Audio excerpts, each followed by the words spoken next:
Bismillahirrahmanirrahim. Assalamualaikum warahmatullahi wabarakatuh. Alhamdulillahirabbil alamin. Wassalatu wassalamu ala asrafil anbiya'i wal mursalin wa ala alihi wa ashabihi wa man tabi'ahum bi ihsanin ila yaumiddin. Amma ba'du. Baik semuanya, kali ini Akalpedia akan memulai sebuah kajian istimewa, yaitu kajian Sirah Nabawiyah. Dan di edisi perdana ini, kita akan coba meringkas sejarah hidup Nabi Muhammad SAW dari lahir sampai wafatnya. Ringkasan Sirah Nabawiyah.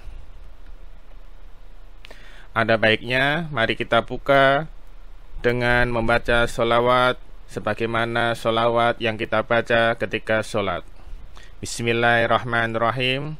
Allahumma sholli ala Muhammad wa ala ali Muhammad kama shallaita ala Ibrahim wa ala ali Ibrahim wa barik ala Muhammad wa ala ali Muhammad kama barakta ala Ibrahim wa ala ali Ibrahim fil alamin innaka Hamidum Majid. Ringkasan Sirah Nabawiyah dari rahilnya Rasulullah SAW sampai wafatnya. Sebelumnya kita harus tahu kenapa harus belajar sirah. Tujuan mempelajari dan memahami sirah Nabi SAW bukanlah semata-mata mencermati berbagai peristiwa sejarah, juga bukan sekadar meriwayatkan aneka kisah dan kejadian yang dianggap orisinil. Tujuan mempelajari Sirah Nabawiyah adalah agar kita sebagai seorang muslim dapat menggambarkan hakikat Islam yang menjelma dalam kehidupan Nabi kita, Nabi Muhammad SAW. Jadi tak sepatutnya jika kita menempatkan kajian Sirah Nabawiyah setara dengan kajian riwayat hidup salah seorang khalifah, raja, ataupun kisah tentang suatu periode tertentu dalam sejarah. Intinya adalah kajian sirah Nabi Muhammad Sallallahu Alaihi Wasallam merupakan amal nyata yang bertujuan untuk menjelmakan hakikat Islam secara lengkap dengan sosok Nabi Muhammad Sallallahu Alaihi Wasallam sebagai contoh idealnya. Agar tujuan kita mengkaji sirah tercapai, maka kita harus mengkajinya secara objektif, jujur, dan cermat berdasarkan metodologi ilmiah terkait semua kehidupan junjungan kita Muhammad SAW dari berbagai sisi, dari kelahiran dan pertumbuhannya, akhlaknya, kehidupan pribadi dan lingkungannya, kesabaran dan perjuangannya, masa damai dan perangnya, interaksinya dengan kawan dan lawannya, sikapnya terhadap dunia dan perhiasannya, dan sebagainya. Bebas dari segala kecenderungan hawa nafsu atau fanatisme pribadi. Dan yang penting adalah memahami bahwa beliau adalah penutup para nabi dan rasul. Karena jika kita mengkaji Sirah Nabawiyah tetapi membatasi hanya dari sisi kemanusiaannya dan menjauhkannya dari identitas bahwa Nabi Muhammad SAW adalah seorang pembawa risalah terakhir untuk seluruh alam, maka pasti kita akan bingung dan pusing tujuh keliling dengan pencapaian dari seorang Muhammad SAW hingga saat ini, bahkan sampai akhir zaman nanti. Kenapa hal ini perlu kita bahas?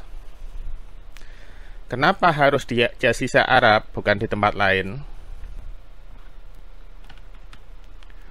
Karena sebagian kalangan ada yang mengatakan bahwa bangsa Arab dipilih sebagai tempat lahir dan tumbuhnya Islam karena mereka menganut berbagai keyakinan yang sangat sesat dan mereka memiliki kebejatan moral yang sangat sulit diobati dan susah diarahkan ke jalan yang benar. Kesulitan itu karena mereka mementingkan gengsi dan kebanggaan atas gaya hidup yang rusak. Mereka juga tenggelam dalam fanatisme kesukuan. Namun hal tersebut tidak sepenuhnya benar.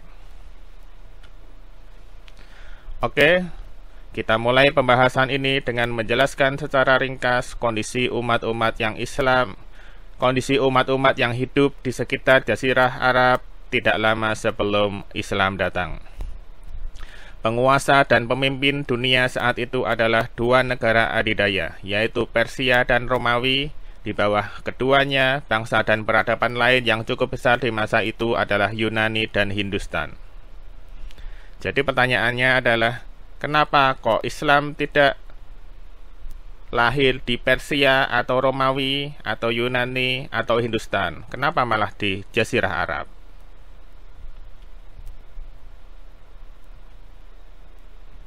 Kita perlu mengenal bahwa Persia telah menjadi tanah subur bagi lahir dan berkembangnya aneka macam gagasan keagamaan dan filsafat. Namun kemaksiatan, kekejian, dan kezaliman merajalela di seluruh pelosok negeri. Padahal Persia saat itu sudah menjadi negara yang punya peradaban. Kemudian Romawi. Romawi didominasi oleh semangat kolonialisme, jadi suka menjajah, menguasai wilayah lain. Juga tenggelam dalam perselisihan keagamaan, yaitu antara penguasa Romawi dan Kristen Suriah serta Mesir. Namun kemaksiatan, kekejian, dan kezaliman juga merajalela sebagaimana di Persia. Bahkan di Persia ini ada kepercayaan yang membolehkan pernikahan antara keluarga. Misalnya seorang anak menikahi ibunya, seorang saudara menikahi saudara kandungnya sendiri, dan itu bahkan dilakukan oleh rajanya.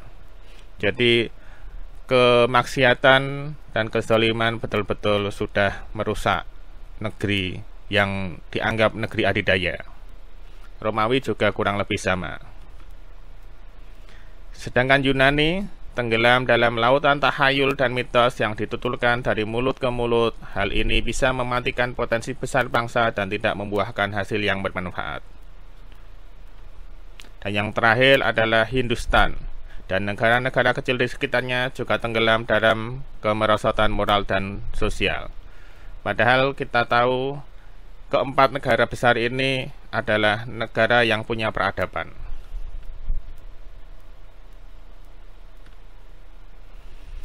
Sedangkan Jazirah Arab di masa itu jauh dari hiruk-pikuk pertentangan politik dan kekacauan peradaban. Bisa dikatakan bahwa Jazirah Arab terbelakang dalam tanda kutip dari sisi peradaban. Beda dengan Persia dan Romawi yang sudah mengalami kemajuan dan kemewahan keperadaban, namun tenggelam dalam budaya hedonis yang merusak akhlak dan mengabaikan agama. Jazirah Arab juga tidak pernah memikirkan ajaran dan filsafat yang rumit ala Yunani maupun Hindustan yang dapat membuat mereka menjadi korban mitos dan tahayul. Jazirah Arab bagaikan bahan baku yang belum diolah, masih didominasi fitrah manusia yang lurus, serta motivasi yang kuat untuk mewujudkan berbagai kecenderungan manusia yang terpuji.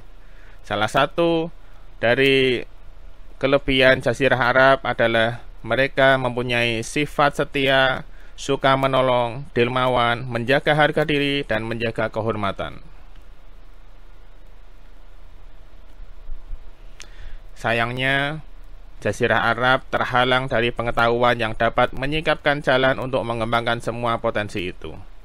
Pasalnya, mereka hidup di tengah gelap kebodohan, kesederhanaan, dan kenaifan. Akibat kebodohan, banyak di antara mereka yang tersesat dari kecenderungan fitrah yang positif, sehingga mereka ada yang tega membunuh anak-anak demi kehormatan dan kesucian diri, dan rela menyia-nyiakan harta benda demi kedermawanan yang berlebihan, serta saling berperang satu sama lain demi mempertahankan harga diri.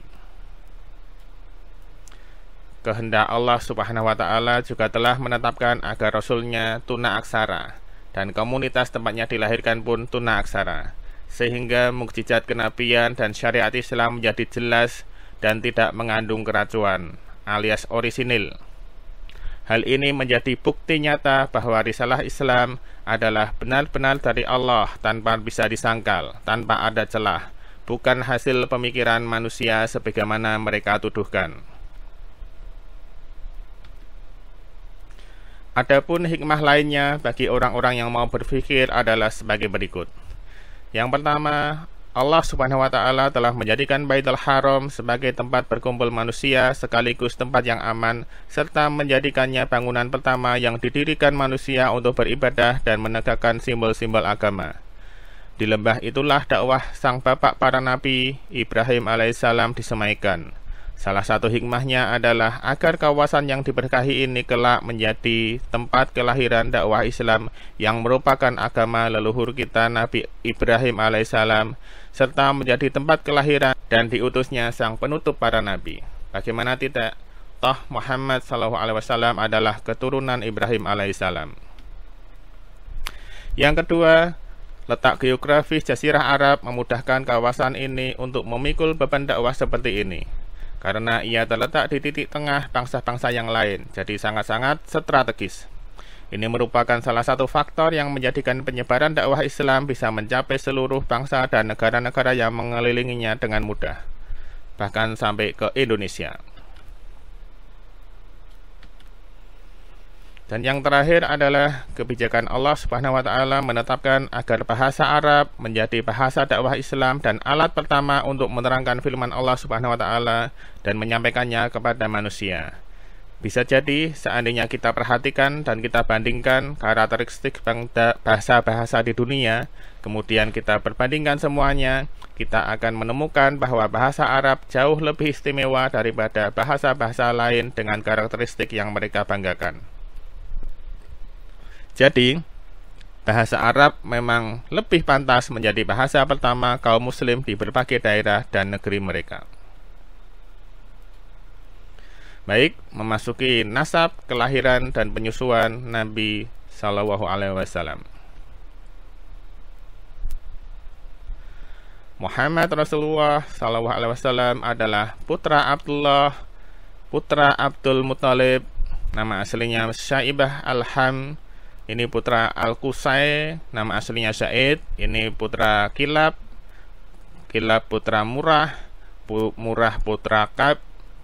Kab putra Lu'ay, Lu'ay putranya Ghalib, Ghalib putranya Fihil, Fihil putranya Malik, Malik putranya An-Nadl, An-Nadl putranya Kinanah, Kinanah putra dari Khuzaimah, Khuzaimah putranya Mudrikah, Mudrikah putranya Ilyas, Ilyas putranya Muddal, Muddal putranya Nazal, Nazal putranya Mu'id, dan Mu'id putranya Adnan.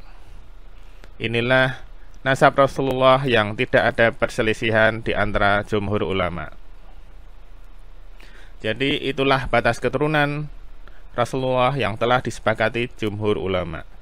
Susunan garis keturunan setelah Adnan ke atas masih diperselisihkan. Namun telah disepakati bahwa Adnan adalah keturunan Nabiullah Ismail alaihissalam. Ismail alaihissalam putranya Ibrahim alaihissalam, bapak para nabi. Juga disepakati bahwa Allah telah memilih Rasulullah dari suku yang bersih, keturunan yang paling suci dan utama, tidak sedikit pun karat jahiliyah terkandung dalam nasabnya. Sebagaimana Imam Muslim meriwayatkan dengan sanad yang tersambung hingga Rasulullah bahwa beliau bersabda, sesungguhnya Allah memilih Kinanah dari keturunan Ismail dan memilih Quraisy dari Kinanah dan memilih Hashim dari Quraisy dan memilihku dari Bani Hashim. Ini kita bisa melihat bahwa Bani Hashim ini adalah yang terpilih di antara Bani Quraisy, dan Bani Quraisy ini adalah Bani yang terpilih atau yang terbaik dari Bani Hashim. Bani Hashim adalah Bani yang terbaik di antara Bani Kinanah, dan Bani Kinanah adalah Bani yang terbaik di antara Quraisy, dan Quraisy ini adalah Bani yang terbaik di antara keturunan Ismail. Ke atasnya adalah Kinanah. Demikian menunjukkan bahwa keturunan Rasulullah ke atas itu bebas dari jahiliyah, termasuk Bapak Ibrahim yang penyembah berhala ini. Ada ulama yang berpendapat bahwa itu bukan bapak kandungnya, namun pamannya. Sedang bapaknya Nabi Ibrahim siapa masih diperselisihkan. Baik, Rasulullah dilahirkan pada tahun gajah, tahun ketika Abrahah al-Ashram ingin menyerang Makkah dan menghancurkan Ka'bah.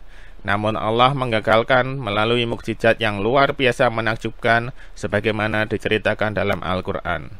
Nanti akan kita ceritakan lebih rinci di kajian Sirah Nabawiyah yang panjang. Kelahirannya ini menurut riwayat yang paling kuat jatuh pada hari Senin malam 12 Rabiul Awal. Ada beberapa perempuan yang menyusui beliau. Yang pertama adalah ibunda beliau, yaitu Aminah. Kemudian Suwaibah al-Aslamiyah. Ini adalah budaknya Abu Lahab yang langsung dimerdekakan ketika Rasulullah lahir. Saking Abu Lahab gembira mempunyai keponakan yang lahir. Kemudian ada juga Khawlah binti Al-Munzir serta Ummu Aiman. Ummu Aiman ini nama aslinya adalah Barokah. Ini adalah budak ayah Rasulullah yang bernama Abdullah. Namun yang paling lama menyusui beliau adalah Halimah binti Abu Zu'aib al-Sa'diyah, atau kita mengenalnya dengan nama Halimah Sa'diyah.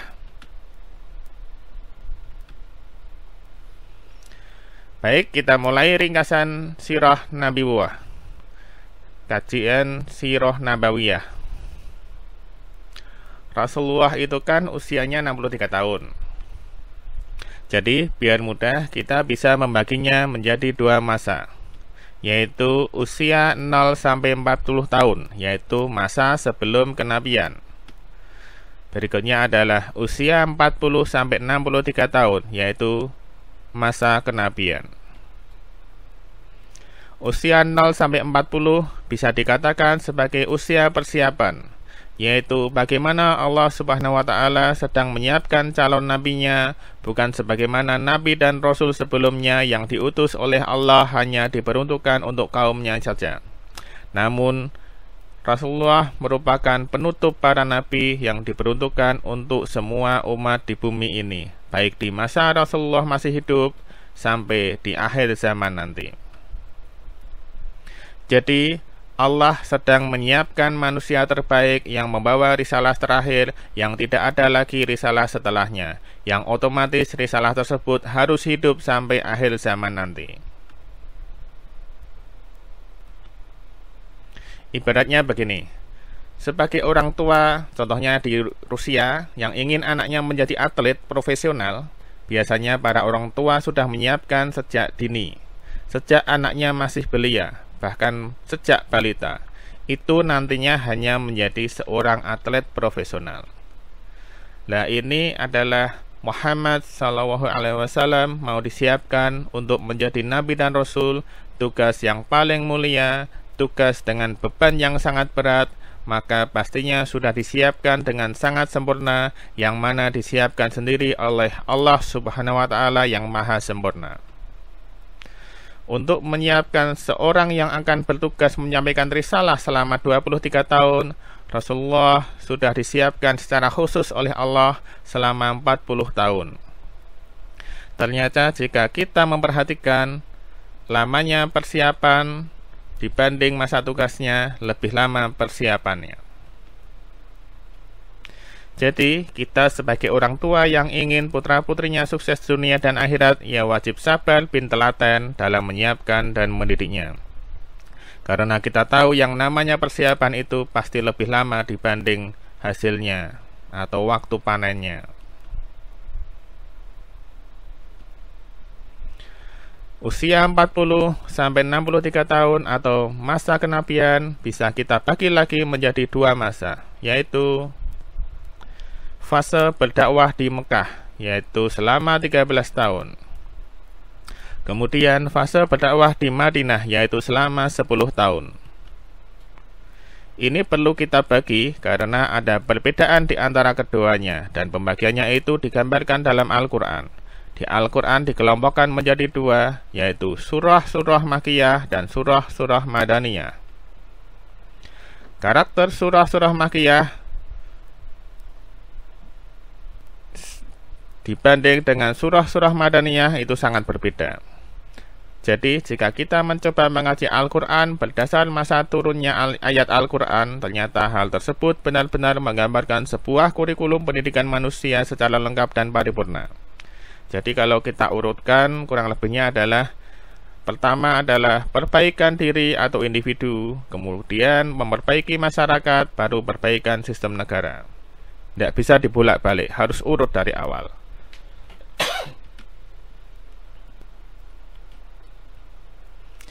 Jika kita perhatikan masa dakwah Rasulullah, maka bisa dilihat bahwa masa dakwah di Makkah itu lebih panjang, yaitu 13 tahun dibanding dengan masa dakwah di Madinah yang 10 tahun.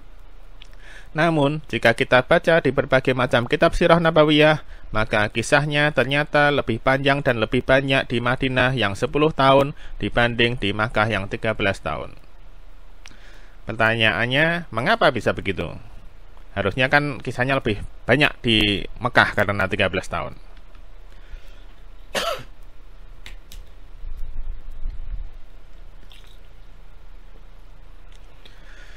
Kisah tentang berdakwah di Makkah tidak banyak, karena fasenya adalah pembentukan pondasi yang kokoh, sehingga tidak diperlukan aturan yang panjang lebar, cukup fokus pada perbaikan pribadi-pribadi seorang muslim.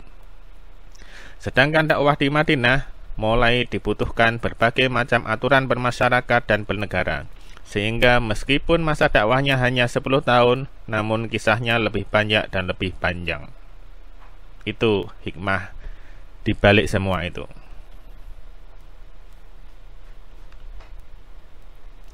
Baik, kembali ke awal, mari kita bahas kembali tentang masa Rasulullah dilahirkan.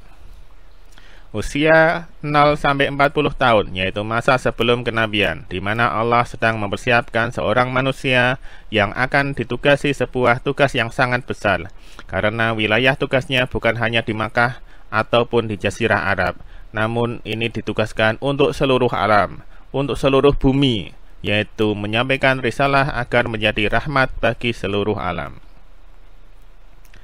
Usia 0-5 tahun, lahir dan besar di kampung yang jauh dari perkotaan. Rasulullah dilahirkan pada hari Senin 12 Rabiul Awal. Rasulullah besar di sebuah kampung diasuh oleh keluarga Halimah Sa'diyah, yaitu ibu susunya. Jadi Rasulullah disusui beberapa perempuan, yaitu Aminah atau ibunya sendiri, kemudian Suwaibah al-Aslamiyah, yaitu budak Abu Lahab, lalu Qaulah binti Al-Mundhir, serta Ummu Aiman, pembantunya. Namun yang paling lama disusui oleh Halimah Sa'diyah, sebagaimana tradisi bangsa Arab saat itu, di mana saat itu di usia 0-5 tahun merupakan berkah bagi keluarga Halimah Sa'diyah dan bagi masyarakat sekitarnya. Sekarang pertanyaannya, kok Rasulullah dibesarkan di kampung, padahal masih punya ibu, masih punya paman, masih punya kakek, dan itu adalah tradisi yang biasa ada di Jazirah Arab. Hikmah Rasulullah dibesarkan ke kampung yang pelosok, yaitu di Bani Sa'ad, adalah yang pertama, Allah sedang mengkarantina calon nabinya, dijauhkan dari kota besar Makkah dengan segala kerusakan moral dan kejahiliyahan yang merajalela. Jadi ini sudah rencana Allah. Perlu kita ketahui, kampungnya itu sejuk dan lebih sehat untuk pembentukan fisik, sehingga ini patut dijadikan prioritas untuk calon nabi yang akan menerima beban risalah yang sangat berat. Berikutnya, bahasa Arabnya masih orisinil dibanding di Mekah yang kaidah bahasanya sudah mulai rusak. Baik, itu sebagian hikmah Rasulullah dibesarkan di kampung. Sekarang di usia 5-6, mengenal sang ayah. Jadi ini kita sajikan poin-poinnya berdasarkan usia Rasulullah biar lebih mudah dipahami urutannya dibanding kita harus menghafal tahun-tahunnya. Di usia 5-6 tahun, Rasulullah kembali ke pangkuan ibunda Aminah setelah terjadi peristiwa pembelahan dada Muhammad SAW, dan perlu diketahui peristiwa operasi bedah dada yang disebut Syakus Sadr tersebut terjadi 2 kali. yaitu ketika masih kecil, yaitu berusia sekitar 4 tahunan, dan yang kedua adalah saat peristiwa Isra Mi'raj. Mengenai hikmah di sebaliknya, wallahu a'lam, yang jelas itu adalah sebagai tanda bahwa ini adalah seorang nabi, punya kelebihan istimewa. Jadi kalau kita perhatikan, Rasulullah diasuh ibunya hanya sebentar, hanya setahun, dibanding diasuh Halimah Sa'diyah aja lebih lama diasuh Halimah Sa'diyah.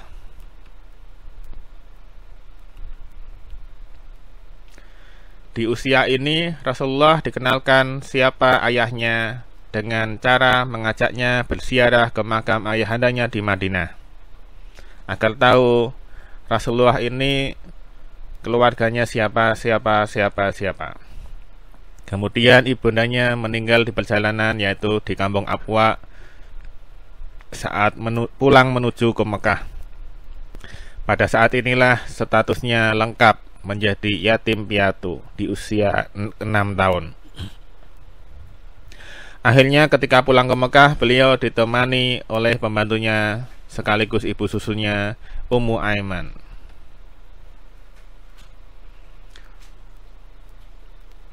Di usia 6-8 tahun, pengasuhan sang kakek teladan. Rasulullah diasuh kakeknya Abdul Muthalib selama 2 tahun. Ketika mengasuh Nabi, Abdul Muthalib sering membawanya ke forum pembicaraan keluarga atau rapat warga Mekah di Ka'bah. Abdul Muthalib sangat mengistimewakan Muhammad kecil. Bahkan Muhammad kecil diizinkan duduk di tempat duduknya yang istimewa di dekat Ka'bah di Hijr, yang mana tempat duduk ini tidak boleh seorang pun duduk di situ, termasuk anak-anaknya. Jadi itu khusus untuk Abdul Muthalib. Nah, ini ketika Muhammad kecil duduk di situ dibiarkan, karena Abdul Muthalib yakin bahwa Muhammad kecil ini nantinya akan menjadi orang yang sangat istimewa. Setelah kakeknya meninggal, kemudian di usia 8 tahun, Rasulullah belajar menjadi pengembala kambing dan diasuh oleh pamannya. Rasulullah diasuh pamannya yang dermawan, meski kondisinya miskin dan banyak anak. Jadi gambarannya ini, paman Rasulullah ada banyak, tapi yang dipilih sengaja Abu Thalib dan istrinya. Padahal Abu Thalib dan istrinya ini anaknya ada 6. Hidupnya pas-pasan, tapi dermawan. Istri Rasulullah bernama Fatimah binti Asad adalah wanita yang sangat disayangi Rasulullah, yang nantinya juga ikut dalam barisan Islam. Dan ketika meninggalnya, Rasulullah sangat sedih, bahkan ikut menurunkan jasad ke liang lahat, saking sayangnya.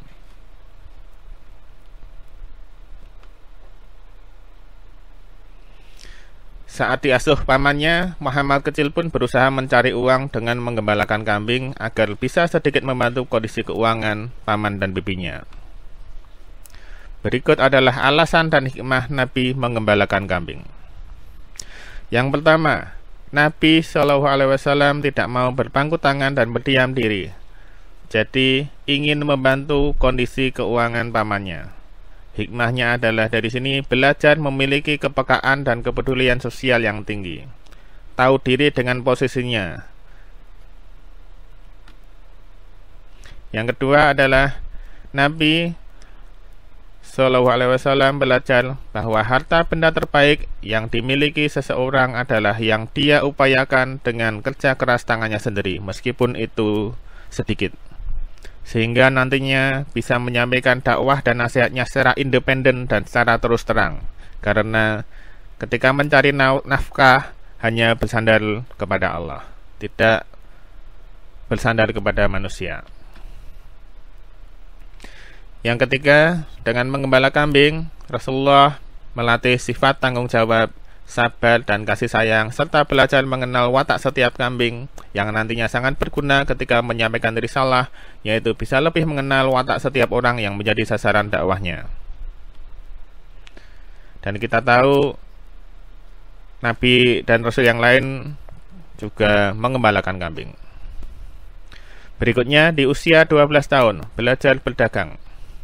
Pada usia 12 tahun, Rasulullah diajak belajar berdagang ke Syam, hingga bertemu Buhaira, yaitu seorang rahib yang sangat menguasai Injil dan memahami ajaran Kristen.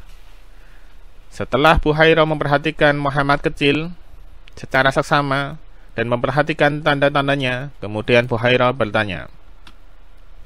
Ini bertanya kepada paman Rasulullah Abu Thalib, "Apa hubungan anak itu denganmu?" Kata Buhaira. Abu Thalib menjawab, "Dia putraku." Maksudnya ini tidak berbohong. Abu Thalib menyebut Muhammad sebagai putranya karena saking cintanya dan sayangnya kepadanya. Buhaira menukas, "Dia bukan putramu. Tidak mungkin ayah anak ini masih hidup." Abu Thalib pun mengaku, "Dia keponakanku, keponakanku yang tersayang." Apa yang terjadi pada ayahnya? Dia meninggal saat ibunya mengandungnya. Engkau berkata benar. Sekarang segera bawa pulang anak ini kembali ke negerimu dan jagalah dia dari orang Yahudi. Ketahuilah keponakanmu ini kelak akan memegang urusan yang sangat besar. Mendengar penjelasan Buhaira, Abu Thalib dan Muhammad pulang kembali ke Makkah. Berikutnya, di usia 15-20 tahun, Rasulullah ikut perang Fijar yang berlangsung kurang lebih selama 4 tahun. Pada usia 15 tahun, beliau ikut perang Fijar. Beliau bertugas mengumpulkan anak panah untuk diberikan kepada Abu Thalib agar anak panah itu bisa dilepaskan kepada musuh-musuhnya kembali. Pasca perang Fijar, terjadi perjanjian pada bulan Zulqa'dah yang dinamakan Hilful Fudul. Kemudian orang-orang Quraisy sepakat untuk tidak membiarkan orang dizalimi di Mekah. Rasulullah pun belajar bahwa ternyata perdamaian itu lebih enak dibanding perang. Sehingga Rasulullah pun bersabda ketika sudah menjadi Rasulullah, "Aku dahulu pernah menghadiri perjanjian di rumah Abdullah bin Jud'an, yang mana lebih aku sukai daripada memiliki unta merah." Ini unta yang istimewa. Perumpamaan, andai di masa Islam aku diundang untuk menghadirinya, niscaya aku akan memenuhinya. Di sini menggambarkan bahwa Rasulullah adalah orang yang cinta damai. Berperang jika terpaksa. Di usia 25 tahun, berdagang dan menikah. Pada usia 25 tahun, beliau berdagang ke Syam dengan modal dari Khadijah. Maisyarah, pembantu Khadijah, menemaninya. Maisyarah begitu kagum dengan kejujuran, amanah, dan akhlak Muhammad. Perlu diketahui, Maisyarah ini kalau nama Arab adalah nama seorang laki-laki. Jadi bukan seorang perempuannya. Ini ikut mengawal Muhammad untuk berbisnis. Kepiawaian bisnis Rasulullah juga membawa keuntungan besar bagi Khadijah. Saat mengetahui kejujuran dan kemuliaannya, kemudian Khadijah meminta Nafisah binti Munayyah menanyakan kepada Muhammad apakah mau menikah dengan Khadijah. Jadi melihat seorang Muhammad ini langsung jatuh cinta.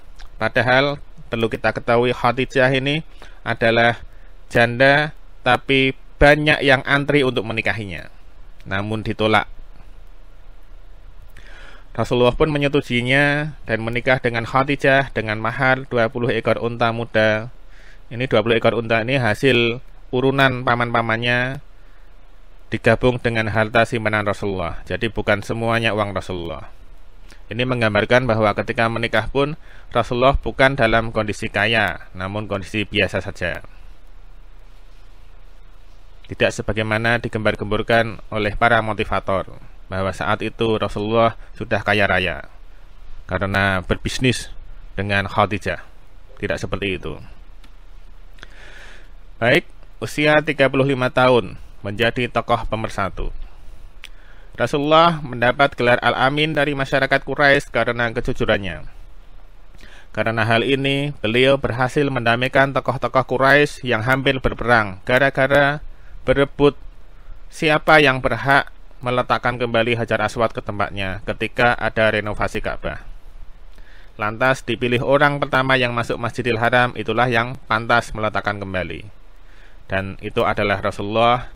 Dan Rasulullah kemudian diceritakan menghamparkan apa itu yang kepalanya itu dihamparkan kayak kain gitu, itu yang untuk menutup kepala kan kalau dihamparkan lebar itu. Kemudian meminta para tokoh-tokoh Quraisy memegang sisi-sisi kain itu. Kemudian Rasulullah mengambil Hajar Aswad diletakkan di tengah. Kemudian setelah sampai, Rasulullah pun mengambil Hajar Aswad untuk dikembalikan ke tempatnya. Dan semuanya ridho dengan Muhammad, puas semuanya, sehingga tidak terjadi perang yang tidak diinginkan. Usia 40 tahun diangkat menjadi Rasulullah. Ketika mendekati usia 40 tahun, Rasulullah sering uzlah atau khalwat atau tahanut. Ini adalah sebuah usaha atau ibadah sebagaimana syariat umat terdahulu di Gua Hira. Dalam setahun, beliau biasa bertahanut selama sebulan, merenungkan kondisi masyarakat Mekah yang jahiliyah. 6 bulan menjelang tahanut ketiga, beliau sering bermimpi dengan mimpi yang benar, ru'ya shodiqah, bagikan fajar yang menyingsing. Jadi mimpi Rasulullah itu kedaden, istilah orang Jawa itu. Ketika mimpi kejadian, ketika mimpi kejadian. Ini adalah tanda-tanda mau diangkat menjadi seorang Rasul. Di tahun itu pula ketika usia Rasulullah sudah memasuki 40 tahun, tampak tanda-tanda kenabian lainnya seperti sebuah batu di Mekah yang mengucapkan salam kepada beliau. Dan pada bulan Ramadan, saat beliau bertahanut untuk ketiga kalinya, datanglah malaikat Jibril seraya mengatakan, "Iqra, bacalah." Rasulullah menjawab, "Aku tidak bisa membaca." Lalu Jibril mendekap Rasulullah sehingga beliau hampir kehabisan tenaga. Lalu diulangi lagi hingga 3 kali. Kemudian Jibril pun membacakan Quran surat Al-Alaq 1-5. Iqra, Iqra bismi rabbikal ladzi khalaq, khalaqal insana min 'alaq. Iqra wa rabbukal akram alladzi 'allama bil qalam, 'allamal insana ma lam ya'lam. Kemudian Rasulullah dengan hati yang bergetar mengulanginya. Sesampainya di rumah, tubuhnya menggigil karena ketakutan dan meminta istrinya agar menyelimutinya. Kemudian istrinya menenangkannya dan diselimuti sampai Rasulullah hilang rasa galaunya, hilang rasa takutnya. Karena saat itu Rasulullah betul-betul ketakutan. Tidak terbayang bahwa dia akan menjadi seorang Rasul. Usia 40 sampai 63 tahun, penyampaian risalah sampai wafatnya. Penyampaian risalah hingga Rasulullah wafat. Kita bisa membagi masa dakwah Rasulullah menjadi 2 periode, sebagaimana kita sampaikan di awal tadi. Yang pertama adalah periode di Mekah berjalan kira-kira selama 13 tahun, dan yang kedua adalah periode Madinah berjalan selama 10 tahun penuh. Periode Mekah adalah pembentukan fondasi yang kokoh, fokus pada perbaikan pribadi, sedang periode di Madinah mulailah disampaikan bagaimana aturan bermasyarakat dan bernegara. Jadi meski waktunya 10 tahun, namun kisahnya lebih panjang dan lebih banyak. Nabi melalui dakwahnya berawal dari 6 orang di Makkah dan 6 orang di Madinah. Di Makkah ada Sayyidah Khadijah binti Khuwailid, yaitu istrinya, istri Rasulullah. Sa'id bin Harisah, yaitu anak angkatnya. Dahulu disebut Sa'id bin Muhammad, namun Allah melarang hukum adopsi anak yang menghilangkan nasab, sehingga harus dikembali dengan nama bapaknya yang asli, Sa'id bin Harisah. Kemudian Ali bin Abi Thalib radhiyallahu anhu. Kemudian Abu Bakar As-Siddiq radhiyallahu anhu. Kemudian putra-putri Rasulullah dan Rasulullah sendiri. Berikutnya di Madinah juga ada 6 orang. As'ad bin Zurarah, Auf bin Haris, Rafi bin Malik, Qutbah bin Amir, Uqbah bin Amir, dan Jabil bin Abdullah. Dari 6 orang di Mekah kemudian berkembang sampai 30 orang, sampai akhirnya melakukan pertemuan di rumah salah seorang sahabat. Kemudian dakwahnya mulai dari sembunyi-sembunyi sampai terang-terangan melalui lisan. Akhirnya di Mekah itu diintimidasi, kemudian ada perintah hijrah, dan seterusnya. Akhirnya berhijrah ke Madinah ketika Madinah siap. Di Madinah pun tempat hijrah yang sudah disiapkan. Jadi dari 6 orang itu kemudian berkembang menjadi 12 orang dan seterusnya sampai ada Bai'ah Aqobah 1, 2, akhirnya Rasulullah hijrah. Kemudian mulai ada perang, kemudian berakhir Fathul Mekah, Rasulullah bisa kembali ke Mekah dan Mekah sudah futuh, semuanya sudah berislam. Kemudian kembali lagi ke Madinah sampai risalah selesai, haji wada, kemudian wafat. Ketika wafat pun semuanya terguncang kecuali 1 orang. Bahkan saat itu Umar bin Khattab pun sampai seperti orang gila. Siapa yang berkata Muhammad meninggal akan aku bunuh. Muhammad itu seperti Isa alaihissalam yang meninggal kemudian hidup lagi. Namun ada satu sahabat yang akhirnya membaca wahyu yang seolah-olah itu adalah wahyu yang baru saja turun, padahal itu sudah lama, yang menyebutkan bahwa siapa yang menyembah Muhammad, Muhammad sudah meninggal. Kurang lebih seperti itu, menegaskan bahwa di masa-masa sebelumnya ketika para rasul meninggal maka umatnya kembali sesat. Sedangkan ini adalah risalah terakhir, jadi harus ada sampai akhir zaman nanti. Begitu ringkasan Sirah Nabawiyah.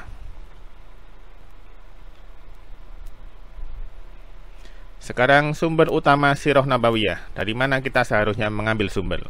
Yang pertama adalah Al-Quran sebagai sumber utama.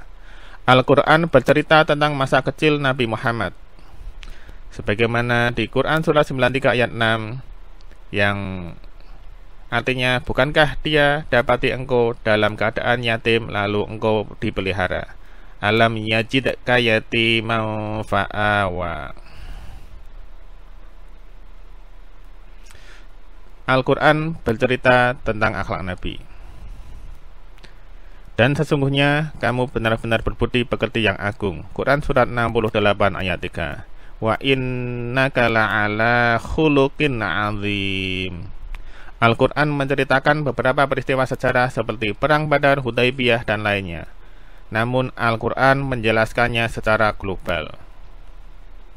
Al-Quran juga tidak disusun berdasarkan urutan sejarah.